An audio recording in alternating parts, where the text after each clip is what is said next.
뭐 여러분 조금 마음에 안 입고 와도 설교할 때 맨 앞에 아들내미 둘이가 있어서 자꾸 이 녀석들 얘기하는 거를 잘 용서하고 들어주시면 좋겠어요. 언젠가 드렸던 얘기인데, 이 큰 녀석이, 저희 집 큰 녀석이 초등학교 시절에 3일 동안 집을 나간 적이 있습니다. 집을 나가서 들어오지를 않았어요. 그때가 언제냐면 수학여행을 갔을 때입니다. 수학여행을 6학년 수학여행을 갈 때 2박 3일로 이제 나갔죠. 언젠가 드린 얘기 같습니다. 근데 제가 이 창현이 이 녀석이 그때 수학여행 갔을 때 굉장히 걱정을 했던 적이 있습니다. 제 어릴 때 기억 때문에 그랬는데요. 제가 초등학교 6학년이 딱 되었을 때에 뭐 벌써 40년도 더 전이죠.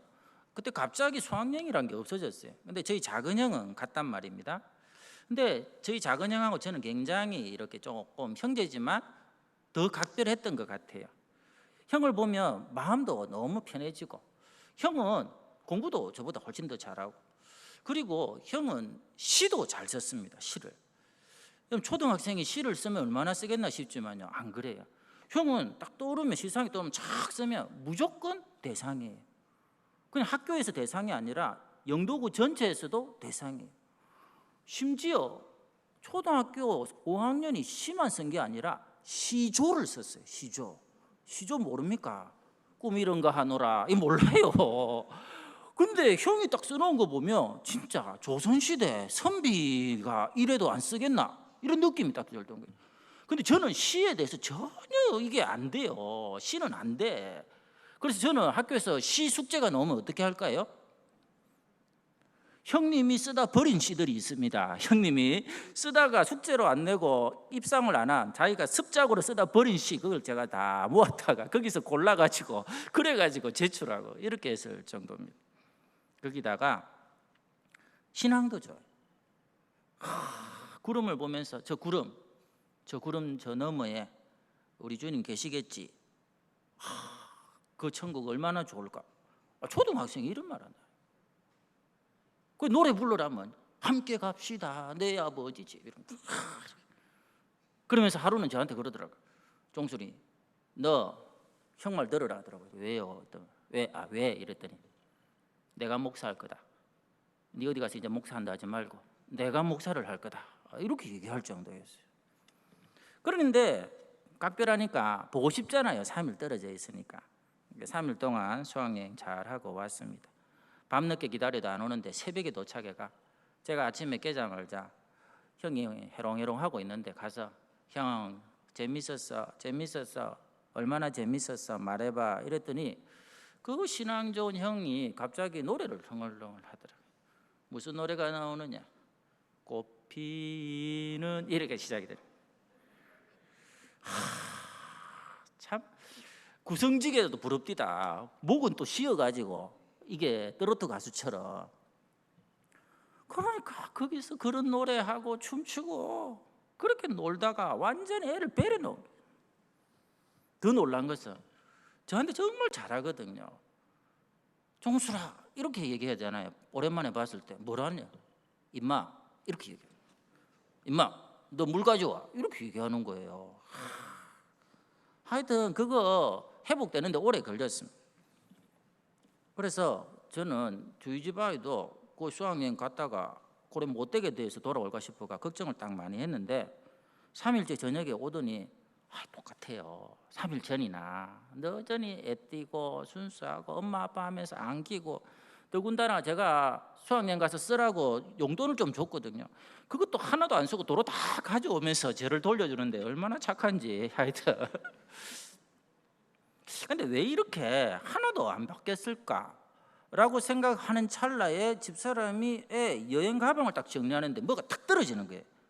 그게 뭐가 있느냐니까, 거기 뭐 필기구 이런 것도 있지만 뭐 양말 이런 것도 있지만 A4지 용지만한데 코팅을 쫙 해가지고 집사람이 고린도전서 13장을 컴퓨터로 인쇄해가지고 줬더라고요.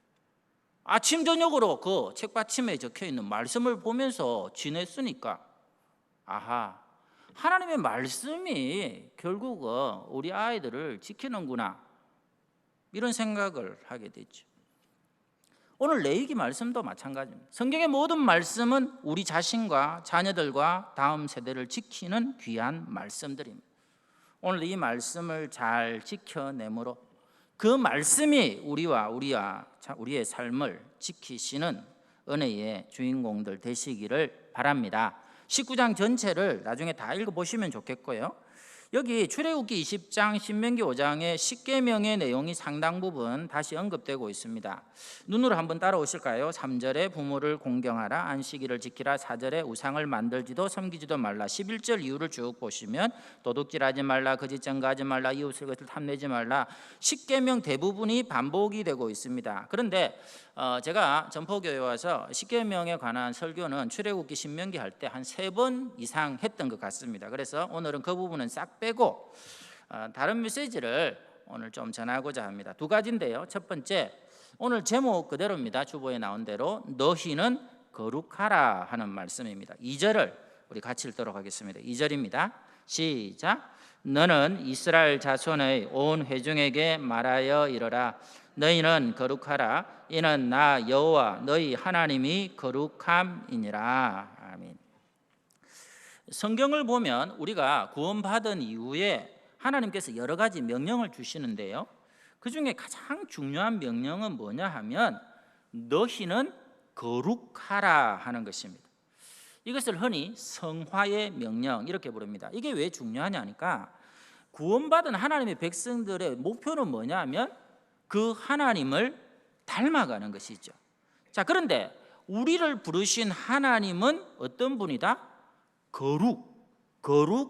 거룩하신 분이기 때문에 반드시 우리의 삶도 그분을 닮아 거룩해져야 한다고 성경은 말씀하는 것이죠.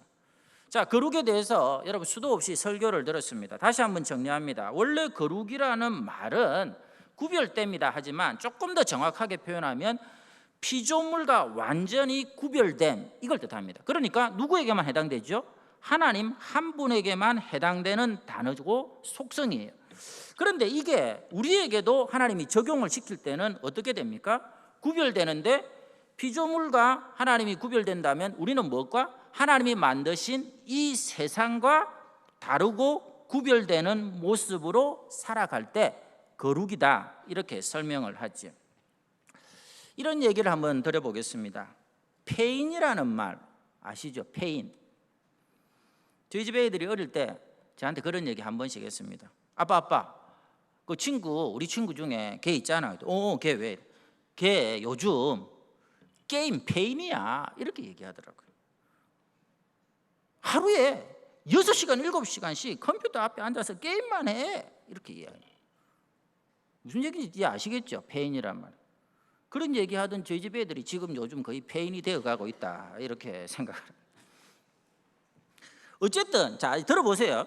자, PC방이든지 집에 있든지 간에 게임에만 몰두하다 보니까 결국 공부를 해야 되는데 공부를 못하죠. 학교 생활도 큰 지장을 초래하게 될 때에 그 아이들을 두고 게임 폐인이다 이런 말을 씁니다. 애들만 그렇습니까? 드라마 폐인. 여러분 이 폐인이란 말이 우리나라에 등장할 때 그 시작이 죄송합니다마는 드라마 때문에 시작이 된 거예요. 이 드라마 폐인은 주로 여자분들한테 해당이 됩니다. 어떤 드라마에 필이 딱 꽂힙니다. 그러면 우리 여자분들 솔직하게 스스로에게 한 체크를 해보세요. 그 드라마 안 보면 안 되는 겁니다. 보고 나면 그 다음에 어떤 일이 생길지 너무너무 궁금합니다. 거기 나온 주인공 패션이 온 관심거리가 되는 것입니다. 제 방송을 보고 또 보고 합니다. 어떨 때는 그 주인공이 아프면 살려달라고 기도까지도 합니다. 그러면 안 되는데. 그래가지고 그 드라마 때문에 세상살이에 가정살림에 지장을 초래할 때 드라마 폐인 이렇게 부르는 것이죠.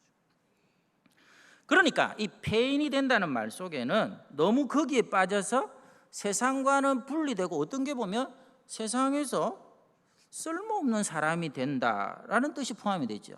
자, 이거를 우리식으로 바꿔서 설명을 할 때는 긍정적으로 해석을 하면 됩니다.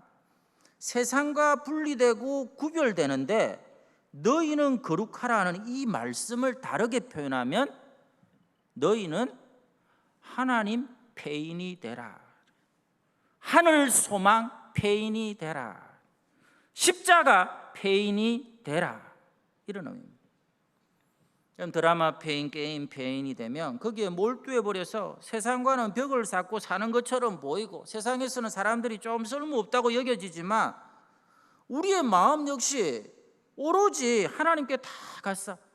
하나님밖에 없습니다. 십자가밖에 없습니다. 하늘 소망밖에 없습니다. 하나님 폐인이 되면 이 땅은 살지만 천국의 모든 소망을 두는 천국 폐인이 되기 때문에 이 세상 사람들이 봤을 때는 이해할 수 없고 때로는 이 땅에서는 쓸모없는 사람처럼 여겨지고, 그런데도 불구하고 하나님께서는 그런 사람들 가운데 하나님이 임재하시고 당신의 뜻을 그 속에 쏟아 부어주셔서 하나님의 거룩하심을 나타낼 뿐만 아니라 우리의 손과 발을 통해 하늘의 뜻이 펼쳐지도록 쓰임받는 멋진 생으로 만들어 가신다 하는 게 오늘 너희는 거룩하라 나는 너희의 여호와니라 하는 이 말씀 속에 포함된 진짜 뜻이라는 거죠.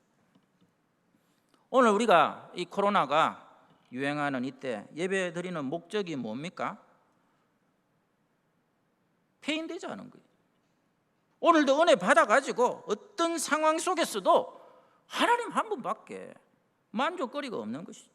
십자가 말고는 내가 자랑할 게 없어지는 것입니다. 다른 사람들이 봤을 때는 그렇게가 어떻게 사노? 내 모습을 보면 또 세상에서 꼭 뒤처진 것 같기도 하고 그런 마음이 들다가도 나를 통해 거룩한 주의 뜻이 이 땅 가운데 펼쳐지게 하시는 하나님의 소원이 이 가운데 있기 때문에 우리는 모여서 예배하고 은혜를 받는 거예요. 폐인이 되지 않으니까 여러분 지금 표정이 너무 안 좋습니다. 좋은 얘기인데 저는 무슨 폐인 같습니까? 설교 폐인이죠. 설교 폐인. 아이들 뭐 7, 8시간 게임하는 거 아무것도 아닙니다. 저는 그냥 하루가 설교 생각하고 준비하고 이러다가 다 가는 거예요. 제가 얘기했죠. 재작년부터 너무 더워가지고 이거 뭐 머리가 너무 잠도 못 자고 이러니까 제가 결심을 했다고. 이 세상 그만 살기로 결심을 했다고. 근데 9월 돼가 또 시원해져서 다시 살기로 바꿨다고 하나 도. 요즘 다시 더워지니까 다시 그 마음이 들어요. 그만 살았으면 좋겠어요 지금. 그러다가 설교는 해야 되니까 또 머리 짜내고. 한편으로 한번 생각해 봅시다. 목사가 교회 그만두고 실직하면 뭘 할 수 있을 것 같습니까? 목수를 한다. 그건 예수님이 하는 겁니다. 예수님. 그건 목사들이 하는 게 아니고 목사하고 비슷하지만 그건 예수님이 하시는 거고요. 저는 길눈이 진짜 어둡습니다. 신방 다닐 때 10번 가도 다시 못 찾아가요. 그 집을. 그러니까 대리운전 저는 못합니다. 운전은 좀 잘하거든요. 근데 길눈이 어두워서 대리운전은. 제가 이래 보니까 좀 며칠 사이에 거의 2007년 그 아프간 선교팀 납치 사건만큼이나 지금 교회하고 목사들 엄청나게 욕을 먹고 있습니다. 진짜 막 이제는 뭐 목회자, 뭐 교회 하면 막 이 사람들이 사실은 내 마음을 모르면서 막 지금 치를 떨고 있어요. 그 누가 여러분 길 갈 때 저보고 목사님 부르지 마세요. 그냥 지나가세요. 어제 제가 병원 갔거든요. 병원 갔다 약 타러 갔거든요. 약국에 갔는데 갑자기 그 사람들 쭉 앉아 있는데 또 약사님이 목사님이라는데 전부 다 째려보더라고. 목사 이러더만은 막 전부 고개 돌리고 벽을 향하고 이 뭐 하자는 건지. 제가 바이러스입니까? 여러분 목회자들 또 한국 교회가 뭐 잘했다 못했다 이거는 여러분이 알아서 생각하시고요. 목회자들 그렇게 언론에서 오늘도 막 이렇게 기사를 너무 일방적으로 아주 뭐 돈밖에 모르고 자기 성공밖에 모르는 뭐 그런 식으로 인간성에 대해서 평을 해놓는 이 칼럼들이 막 나오던데 여러분 그런 목회자들이 혹시 있을 수 있겠지만 많은 목회자들의 삶은 녹록지가 않습니다. 제가 아까 대리운전 했습니다만 이 얘기가 지금 왜 나오느냐 하면 여러분 지금 수도권에 교회가 많거든요. 근데 그만큼 목회자들도 숫자가 많습니다. 그런데 목회자들이 일할 수 있는 임지가 없는 경우가 더 많아요. 그래서 실제로 이게 조사가 된 건데, 목사 안수를 받아놓고도 임지가 없어서 목회를 못하고 대리 운전하면서 연명하는 목사가 5천 명이 넘습니다. 지금 소득권에. 여러분, 개척교회 100개를 세워도 하나도 안 됩니다. 그러면 더군다나 이 코로나 같은 경우에 어떻게 되죠? 제가 목사니까 목사 입장을 대변한다고 그냥 그렇게 받아들여 주세요. 개척교회 한다고 뭐 삽니까? 교회 복무를 산단 말입니다. 1년 있는지 아닌데 교인이 아무도 안 와요. 그럼 개척교회 목회자들이 수백 명이 넘습니다. 이분들 뭐 하는 줄 아세요? 그 교회 본고는 안 팔고 그 교회 본고에 적혀있는 교회 이름을 거기다 지우고 그 위에다가 이렇게 씌워가지고 덧붙여 놓고는 그렇게 개척교회를 해가지고 살아갈 수 없는 목회자들이 새벽마다 모여가 새벽 기도회를 하는 게 아니라 10명씩 그 봉고차를 타고 일용직에 투입되고 있어요. 지천 명이 그렇게 지금 살고 있습니다. 목사에 대해서 뭘 안다고 그런 식으로 글을 씁니까? 제가 분명히 얘기합니다. 잘했다 소리 아닙니다. 그러니까 여러분은 좀 불쌍히 여겨주는 마음도 저는 적어도 성도들 입장에서는 필요하지 않겠나 이런 생각을 합니다. 자, 그러니까 우리 개척교회 목사님들은 막 열정이 있어가지고 그러면 일용직 노가다도 한다지만 저는 아시죠? 비리비리해가지고 노가다도 못해요. 제가 돈 버는 재주 있습니까? 그러니까 여러분이 봤을 때는 우리 목사님 세상에서 봤을 때는 아무짝에도 쓸모없어요. 운전도 못하지, 컴퓨터도 못 고치지, 스마트폰 쓸 줄도 모르지, 돈도 못 벌지. 그러니까 저는 설교가 있는 게 얼마나 다행인지. 그래서 폐인이 되더라도 그냥 감당하는 거예요. 여러분, 하나님 폐인, 천국 폐인 1호가 누구죠? 예수님입니다. 와, 예수님 정말 이 땅에는 보면 돈 폐인 많거든요. 돈에 미쳤어요. 권력 폐인 많거든요. 명예 환장하거든요. 폐인들 많습니다. 그런데 예수님의 삶을 보면 이 세상에서 누구보다도 각광을 받을 수 있었단 말이에요.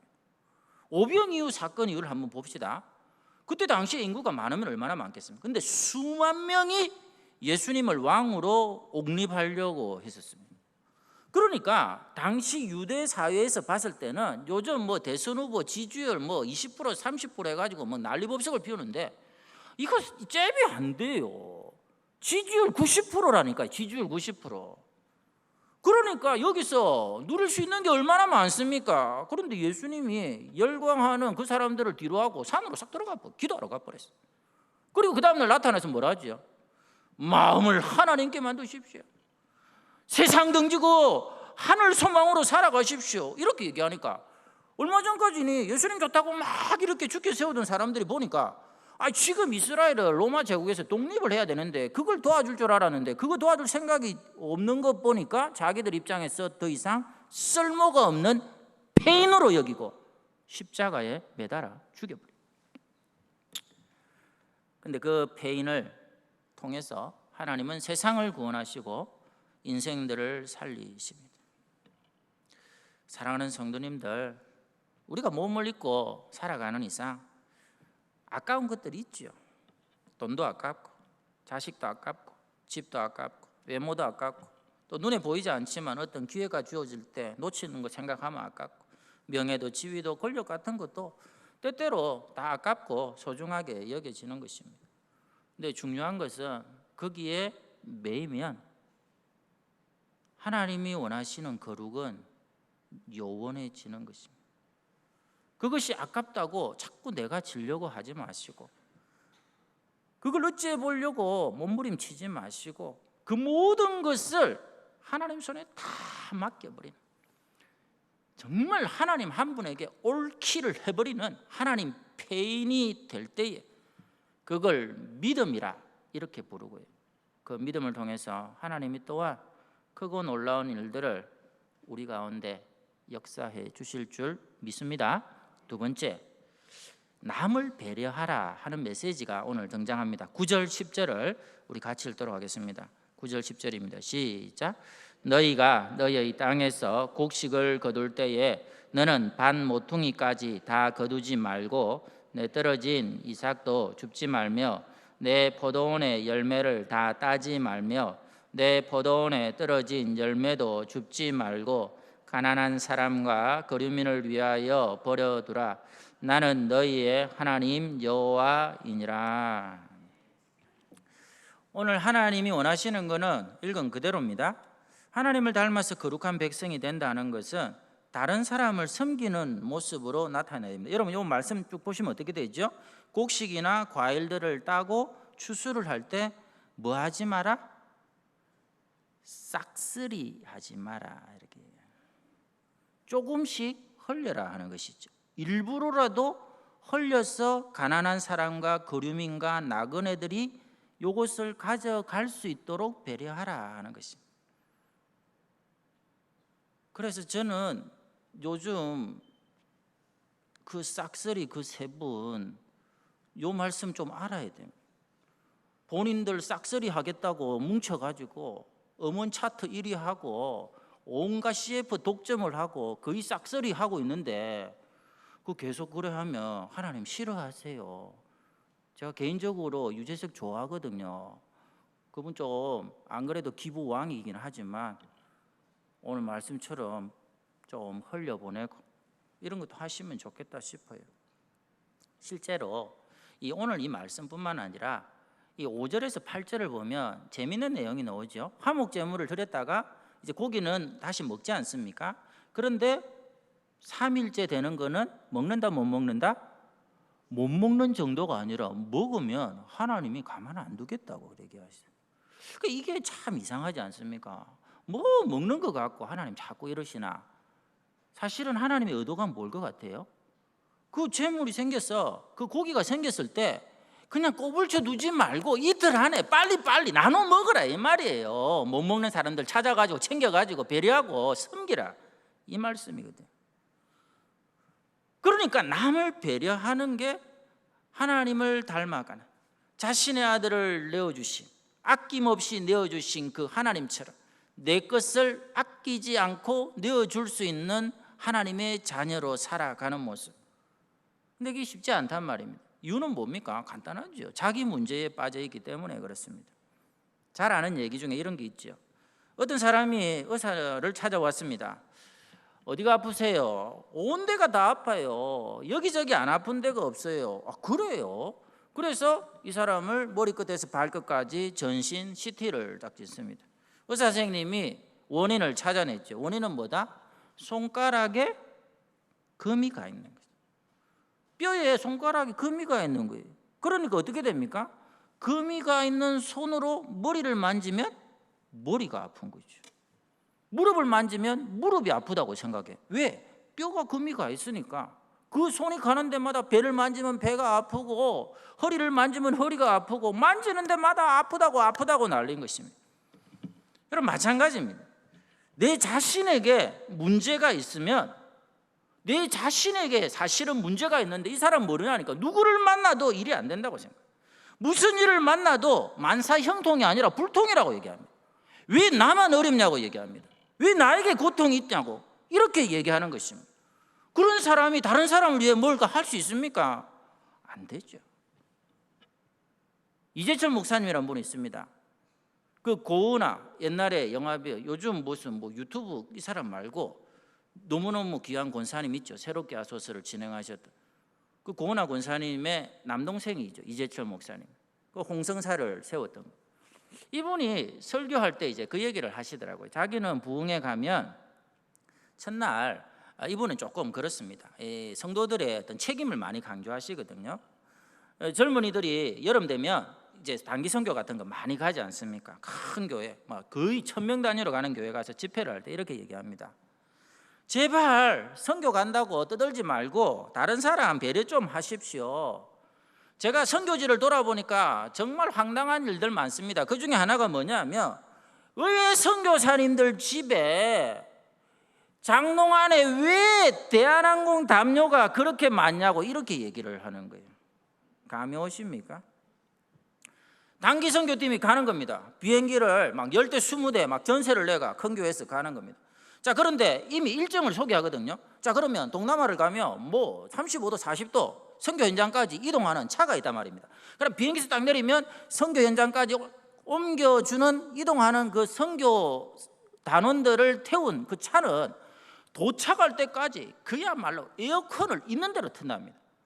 하여튼 그 사람들은 그렇게 한대요. 그러니까 이걸 먼저 오리엔테이션을 하는 거죠. 그러면 이 젊은 친구들은 머릿속에 뭐죠? 아, 있는 대로 에어컨을 틀면 선교 시작하기 전에 감기 걸리면 안 되지. 그래서 비행기 안에서만 쓰라고 나눠주는 대한항공 담요를 차 안에서 써야겠다 싶어가지고 내릴 때 가방 안에 탁 담아가지고, 그리고 유유히 내려가지고, 그리고 차 안에서 실컷 듣고 있다가 돌아올 때는 이게 필요하다 안 하다? 필요 없지요. 그러니까 어디 놔두고 오죠? 선교사님 집에 놔두고 오면, 그렇게 선교사님 집에 대한항공 담요가 이렇게 쌓여가는 거예요.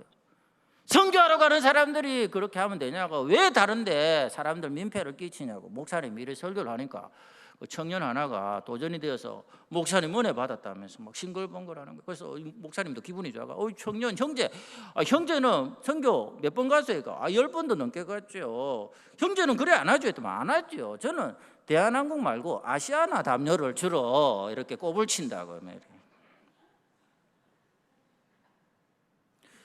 여러분 듣고 있으니까 대책이 없다 싶죠? 이 말을.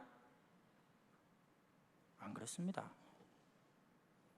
성도들이 교묘하게 이런 식으로 피해 다니고 자기를 합리화합니다. 다른 사람들한테 그렇게 폐를 끼쳐놓고는 나는 문제 없다고 생각을 하는 거죠. 그 이유가 뭐냐 하면 속이 뒤틀려 있기 때문에 그렇습니다. 성경은 분명히 하나님께서 정직한 자를 찾는다 이렇게 말씀하죠.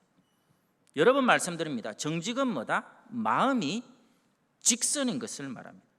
마음이 하나님께로 직선으로 향할 때 정직한 자라고 얘기하죠. 반면에 자기 속이 올곧지 않고 뒤틀려 있으면 절대로 하나님이 원하시는 바른 길을 갈 수 없습니다. 이게 왜 문제냐니까, 이 마음이 올곧아지고 발라져야 되고 직선이 돼야 되는 이유가, 그러지 않은 경우에는 이미 마음은 털려 있단 말입니다. 그런데 본인은 나름대로 그 털려진 길 속에서 바르게 산다고 생각하는 거죠. 그 길을 그냥 담담하게 애를 쓰며 또 나름대로 소신껏 걸어간다고 생각하지만 이미 그 마음 자체가 삐뚤어져 있기 때문에 그의 삶 전체는 삐딱하고 왜곡된 인생길을 걸어갈 수밖에 없는 거죠. 본인은 그거를 모른다는 거죠. 그러니까 하나님께서 마음을 살피시고 마음을 또한 지키시고 그 마음을 고치라고 우리에게 도전하는 것이죠. 사랑하는 성도님들, 마음은 보통 물과 같아 하는 표현을 씁니다. 그래서 나온 말이 있는데 그게 뭐냐 하면, 내리사랑은 있어도 위로사랑, 치사랑은 없다. 물이 위에서 아래로 흐르는 것이 굉장히 자연스럽죠. 마찬가지로 부모님이 자식에 대해서 내리사랑하는 것은 그냥 저절로 되는 것입니다. 그런데 그렇게 부모가 내리사랑하는 것만큼 자식이 부모를 향해 위로사랑, 치사랑을 할 수 있느냐? 안 되는 거죠. 너무너무 어려운 것입니다. 하물며 부모도 안 되는데 이웃이나 다른 누군가를 위해서 배려하고 사랑하고 섬기는 것은 인간으로서는 이거는 불가능한 거단 말이에요. 그래서 필요한 게 뭡니까? 내리사랑은 저절로 된단 말입니다. 내리사랑을 할 수 있는 그 위치에 우리 마음이 올라가야 되는 거예요. 그게 첫 번째입니다. 우리 마음이 먼저 그 위로, 그 위가 어디죠? 하나님의 보좌가 펼쳐진 하늘이죠. 이 땅에 마음을 붙이고 있는 동안에는 절대로 내리사랑, 누구를 봐도 부모가 자식을 사랑하듯이 손을 펴서 섬길 수 있는 진정한 사랑은 안 되는 거죠. 그 하나님을 향해서 오늘도 십자가를 붙들고 그것이 로켓 추진 발사체가 되어서 주님을 붙잡고 있으면 주님이 부활해서 성천하셔서 하늘 보좌에 당신의 영광을 펼치시고 그 하나됨 속에서 교제하는 가운데 참여하며 그 하나님의 풍성함과 너그러움과 사랑이 이심전심되면서 내가 하나님의 그 마음을 품게 되는데, 이 마음을 내가 품게 되면 이 땅에서 살아가는 동안에 만나는 모든 상황과 사건과 사물과 사람들은 이제는 그 위에 있는 내 마음이 이 땅으로 내려오는 영적 내리사랑의 대상이 되어버리는 거예요. 그러니까 저절로 되는 것입니다. 포도나무에 가지가 붙어 있으면 저절로 열매가 맺히는 것처럼 내 마음이 위로 올라가 있으면, 하나님과 하나 되어서 그분의 마음이 내가 알고 채워지고 있으면 이 땅에서 이루어지는 모든 만남 속에, 관계 속에서 내리사랑이 얼마든지 가능하다는 사실이죠. 그러니까 내 문제에 빠지지 말고 남도 배려하는 제대로 된 신앙생활을 위해서는 우리의 마음이 오늘 새롭게 변화되고 고침받고. 말씀을 정리하도록 하겠습니다. 요즘 우리나라 가장 큰 문제는 코로나입니다. 여러분, 우리 기도 많이 하십시다. 기도 많이 해서, 그럼에도 여러분 낙심하지 말 것은 역사를 봤을 때에 교회가 위기다라고 말할 그런 큰 사건들에 비하면 이건 아주 지금 미미한 것입니다. 우리가 한 번도 겪지 못해서 이거를 크게 느낄 뿐이거든요. 자, 이 코로나 문제를 여러분 기도하면 좋겠고요. 지금 우리나라에 있어서 그 다음 문제를 들려면 저는 조금 이게 해당이 좀 없는 사람이긴 합니다만 워낙에 떠들어대니까 부동산 문제인 것 같습니다. 부동산 문제. 이 부동산 문제가 온 나라를 시끄럽게 지금 하고 있는데요. 그런데 이게 더 심각하게 느껴지는 이유가 뭐냐면, 지금 우리 자라나는 아이들, 뭐 초등학생인지 중학생인지 고등학생인지 모르겠습니다. 언젠가 설문조사 했죠. 앞으로의 꿈이 뭐냐? 1등이 뭡니까? 알죠? 조물주 위에 건물주. 여러분, 아니 진짜예요. 뭐 유튜브 이런 것도 있는데, 뭐 아이돌 뭐 이런 게 또 있는데, 1등이 아이들의 꿈이 뭐냐면 건물주예요. 건물주가 되어가 월세 받아먹고 편안하게 한포 보고 가면서 살아가는 게 이 아이들의 지금 꿈이 되어버린 이 땅에서 어떻게 정책을 펼쳐야 이 문제가 해결이 되겠습니까? 정책은 어림도 없어요. 정치하는 분들한테 죄송하지만 몰라도 너무 모르는 게 있습니다.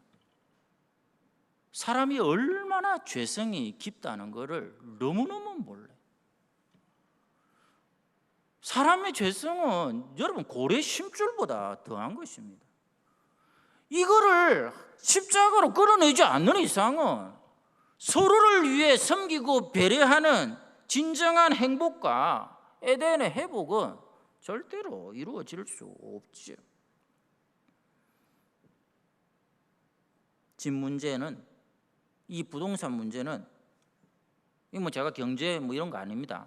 오늘 성경에서 우리가 한번 답을 찾으면 그야말로 집채만한, 글자 그대로잖아요. 집 문제가 집채만한 짐이라고 느껴지지 않고 아주 보잘것없는 문제로, 심지어 내 마음에서 하찮게 여겨질 정도로 마음을 갈아엎는 수밖에 없습니다.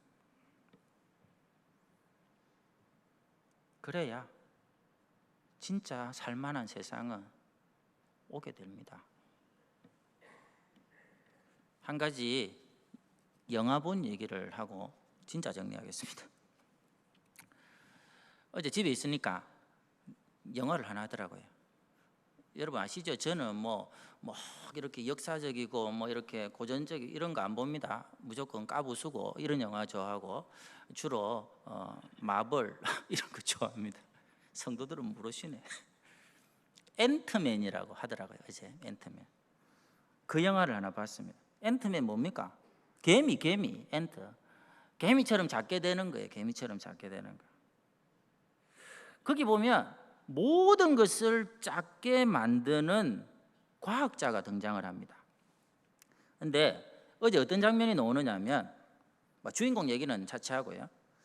그 사람이 있는 연구소 빌딩이 있습니다. 한 10층 정도의 어마어마한 빌딩을 이제 누가 잡으러 오니까 이걸 옮겨야 되니까 이거를 줄이는데 얼마만한 크기로 줄이느냐 하니까 이 사람이 기술이 있으니까요, 10층 이 빌딩을 여행 가방으로 딱 바꿔버리는 겁니다. 모양은 딱 보면 10층짜리 모양인 것 같은데 여행 캐리어로 쫙 바꿔버리면서 이걸 끌고 다니는 것이죠. 자, 그렇다면 여러분에게 질문합니다. 10층짜리 그 어마어마한, 사람들이 그것만 봐도 혀를 내둘 만한 그 빌딩이 진짜 크기입니까? 아니면 여행 가방처럼 이렇게 끌고 다니는 그게 그 빌딩의 진짜 크기입니까? 입장에 따라서 다른 거예요. 그것을 그렇게 만들어내는 그 과학자 주인공의 입장에서는 10층 건물, 사람들이 의리의리하게 생각하는 그 건물조차도 여행 가방에 지나지 않는 거예요. 여러분, 이 세상 천하 만물을 만드신 분이 누구십니까? 여러분, 이 땅에 100층짜리 건물, 빌딩, 화려한 아파트를 있게 하신 분이 누구십니까? 왜 대답 안 하세요? 하나님이 그것을 만드시고 조성하시고 있게 하셨단 말입니다. 그러니까 그 하나님의 마음을 내 속에 채워버리면, 그 하나님의 관점을 내 것으로 만들어버리면, 그걸 뭐라고 표현하죠? 성령으로 충만해지면, 여러분, 이 부동산 문제라는 거, 어마어마하게 생각하는 태산 같은 문제도 그것이 여러분의 마음에서 여행 가방으로, 여행 가방 정도가 아니라 동정 지갑 수준으로 아무것도 아닌 것으로 여겨지면서, 그것에 내가 추심하는 것이 아니라 내 삶의 모든 것을 아시는 하나님께서, 그것을 조성하시고 있게 하신 하나님께서 친히 이끄시고 돌보시고 보호하시며, 그 하나님의 은혜 속에서 나는 예수님처럼 섬기면서 살련다, 그렇게 당당하게 이 땅을 승리하며 살게 되는 거죠. 신기하지 않습니까? 이런 표정은 무슨 소리 하노? 이 설교 폐인이 이러다가 오늘 진짜 폐인 돼가지고 어찌 될지 모르겠네. 신기하잖아요. 아니, 10층짜리 건물이 그 사람 마음속에서 여행 캐리어예요. 여러분, 동전 넣는 지갑 수준으로 바뀌어버리는 거예요. 뭐 그것 때문에 죽니 사니 하면서, 세금이 오르니 하면서 죽겠다고 난립니까? 하나님이 그걸 다 만드셨는데, 천지만물을 지금도 붙들고 그 섭리의 손길로 우리를 지켜주시겠다고 오늘도 약속하고 계신데, 그렇게 바뀌어버리는 그 태산 같은 문제가 평지가 되고 우리 삶 속에서는 아무것도 아닌 것이 되면서 하나님만 가장 존귀하고 하나님밖에 없고 주님밖에 없고, 그래서 주님이 모든 것을 알아서 역사하시는 그 신기한 삶, 그 신기한 은혜, 그 신기한 축복의 주인공 되시기를 바랍니다.